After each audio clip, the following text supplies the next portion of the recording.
Hi everyone, this is Grace, and today I'll be walking you through how I made this back to school / teacher appreciation set. So let's get this party started. Now, this is one of my online classes, and I'm calling it Advanced Beginner, solidly Advanced Beginner. If you've ever seen my classes, I do a lot of like Advanced Beginner / Intermediate. Very rarely do I have a true Advanced Beginner, and I would call this one that because now, it is based on a set of cookies I made a few years ago for teacher appreciation. I've taken quite a few of those designs and I've uber simplified them to what you see here. And why did I do that? I don't know. Because I just wanted to create like a solid middle of the road skill level set of designs that anyone can do. Now, it's this hybrid situation because you see here, I'm doing a one consistency outline and flood for this set. We're doing a thick flood just like we do with my beginner classes. But then what makes it advanced beginner is that we have lettering on top of this. So I've super simplified the lettering as well. This is all freehanded. There's no projector. None of my classes that have lettering require a projector. This one here, by the way, like it's so simple, but it's so good. Like, also that pink line is an example because that's technically red, right, in the real world. But when I was coming up with this set of colors, again, it's a class, so I want to really simplify the colors. And already, like, I forget how many colors this is, but this is like a decent number of colors for one of my sets. Maybe I should count. 1, 2, 3 in this picture. 4, 5, 6, I think. I think that's 6 colors. I was not going to make red just for that line. And the other applications where I could use a red or a pink, pink just was more appropriate. Well, actually, no, sorry. I had to do pink because the pencil eraser is pink. So anyway, but you still know this is a piece of paper, right? Even though it has a pink line instead of a red line. The lettering we're doing is a soft peak. So this is a really great initial introduction to lettering. It's all really simple handwriting lettering. That's what I love about it. Can all be freehanded. This edible marker here, as always, is optional. This is another, like, again, I think all of these designs, just looking at them, yeah, are based off of ones from the content set that I made. This pencil one just always has my heart. Like, it's the most complex, one could argue, of the entire set. Even then, it's still not that, well, I was going to say still not that complex. Whatever. That's not the point here. So the point is, though, that this is all done with a thick flood, which is very exciting.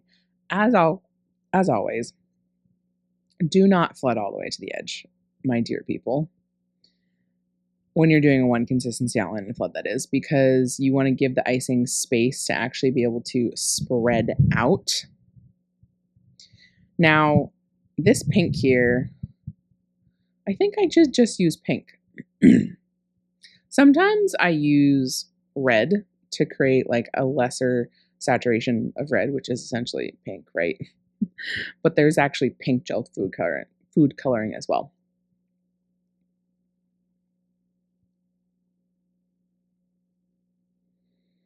The most annoying part about this pencil is that it's a bunch of sections, so flooding in sections. And when you're doing that, I always try to do as much as I can in the first go. So that's where you can flood any of the sections that are not touching. And with that scallop there, you really want to exaggerate that since you're doing one consistency, because that is going to kind of melt together a little bit. And especially if your icing is too thin, that little scallop is just probably not going to work. If your icing is on the thin end, cut a smaller tip on your bag. That's going to give you more control of your icing. On the flip side, if your icing is a bit on the thick end and you're struggling to like get the icing out fast enough, you might want to cut a slightly bigger tip. Of course, within those ranges though, like the size of the tip is not going to matter if your icing is in fact way too thin or way too thick. So the black on the tip here, sorry, brain fart. This is actually a soft peak. So we're pressure flooding with a soft peak here because I didn't want to make, or have y'all have to make, a what's it called? A flood consistency just for that little tip. It's a small area, so as long as your icing is a true soft peak, then you can definitely do this outline and flood method. You just need to use the tip of the bag, or like I did there, a scribe to actually settle the icing. Now, I did let that crust over, at least 15 minutes, 20 minutes, 30 minutes. And then this on the original set of cookies was actually painted silver, which I think looks super cool, but this is an advanced beginner set, and I'm not gonna have y'all have to buy all the accoutrements that come with luster dust. Like, no thank you. The brown here is technically an extra thick flood, and you'll see why in a later cookie where this is mostly applied, why. It's not like crucial, but if you can manage an extra thick flood, go for it. That's when the icing just like very easily plops off the spoon. A thick flood is when the icing just starts to evenly stream off the spoon. And then a thin flood is when it's like quickly streaming off the spoon. Those are my own terminology, no one else does that. I think most people call it like seconds. Well, that was the wrong image. LOL. Well, anyway, we all know that was supposed to be a pencil. Okay, so this is the application of the extra thick brown flood. Some questions on what this is. It's a paint palette. The original design I did, what's it called? I actually painted this with gel food coloring, which gives a super cool wood effect. But again, really simplifying this, keeping it as simple as possible. How many times can I say simple? The point of the extra thick flood is to allow it to have a little bit of texture right here. If your icing is just a little on the thick side, like you can just let it crust for a few seconds and then come back to it, and you should have a little more texture if you go back over it. Was there a real point to do those holes? I don't really know. The holes are to prevent craters. I had enough icing on that surface that I figured I could try the holes and just see what happens. For these blobs, you want to kind of exaggerate the blobs because that icing, since it is a thick flood, is going to like settle out a bit. So the more exaggerated the blobs start, like the edges, the corners of the blobs, like you see here, it just kind of oh, you can also see those still cratered. So was there a real point to doing that? I don't know. All right, this one is a pencil with a cute little punny pun on it. The colors here, so that brown is just a classic chocolate brown, or I think Chef Master calls it Buckeye brown. This, I believe, is golden yellow. This is where, y'all, clearly I did this like months ago. And this is why I really appreciate actually having all my classes now, because I have everything listed out in specific detail of every color I used, quantity, all that stuff. This I assume is a golden yellow as opposed to a lemon yellow. Oh, no. I'm sorry. Right. Because it's a beginner class. I don't want, like, my default yellow for everything is lemon yellow. I'm not going to make you buy golden yellow, so I forgot about this. This is lemon yellow, and then you just mix a little bit of the brown icing into the yellow, and then you get more of this golden yellow, and it is perfection. I wasn't sure if this was still going to look like a ruler with a really simplified number set, because the original design like has, excuse me, a much longer set of numbers. And with a cute little punny pun. The key with the lettering here is always to lift your bag off after every corner. Lift your bag off the surface, like contact, lift, contact. It's really hard to tell here because I'm lifting the bag off like just a couple of millimeters, not that much, but I promise I am.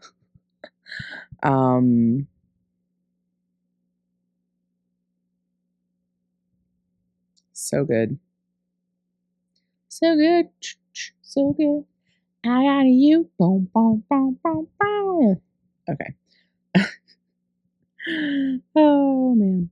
Okay, that is the punny pun.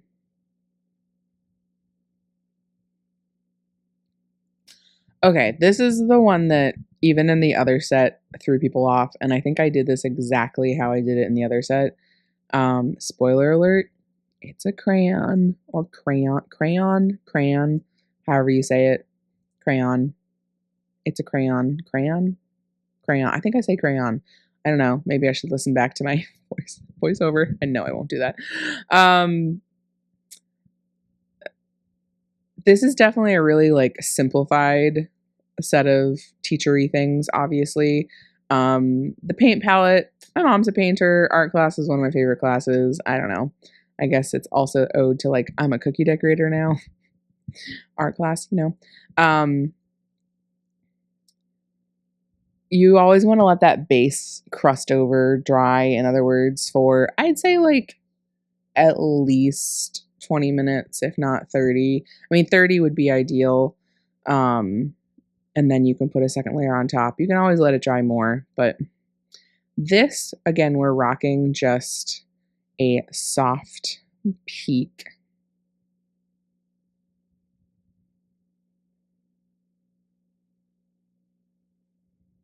I find it's always easiest to go from the top down.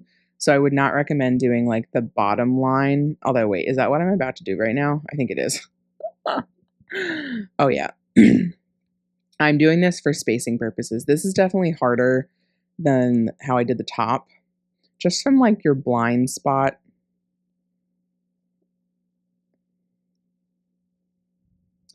And then the center here is again that outline and flood. Or yeah, pressure piped outline and flood with a soft peak. The nice thing here too, since you're using such a thick consistency, it is not going to crater, my friends. But you want to get in there with a scribe immediately and start to jiggle it. That's the beauty of the soft peak, is that it's supposed to be, or I think it's like truly a hybrid consistency. Actually, a lot of people call it hybrid. I call it a soft peak.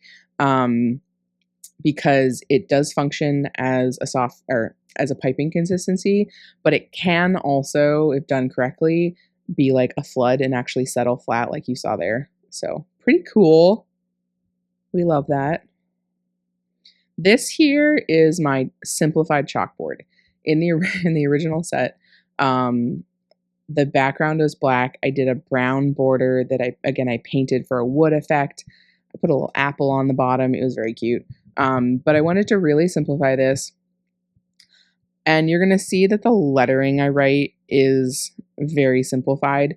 And it's supposed to give like chalkboard-esque. But you could put anything on this. You don't have to write what I'm about to write. You can write a message. You can do whatever makes your heart happy. You can write the name of the school. Whatevs, y'all.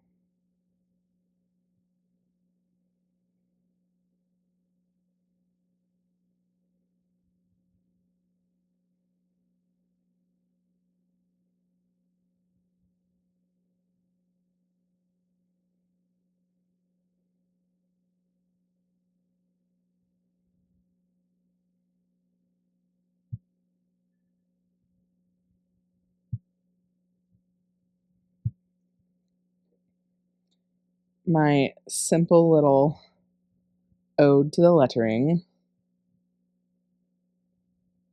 I don't know about y'all, but I'm pretty pleased with how I simplified this set.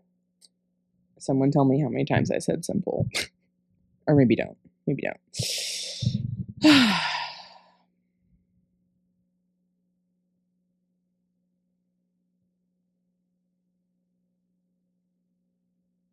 This white, of course, is also a soft peak. Do we have one more cookie? Yes, okay. So this is the one that is supposed to be for names. Like if you want to put the teacher's name, if you want to put the kids' names, whatever is needed, the name of the school. It's just a sweet little heart. in pink. And then we're going to write the name on it in white, and then we're going to add a cute little heart at the bottom, and we're going to call it a day.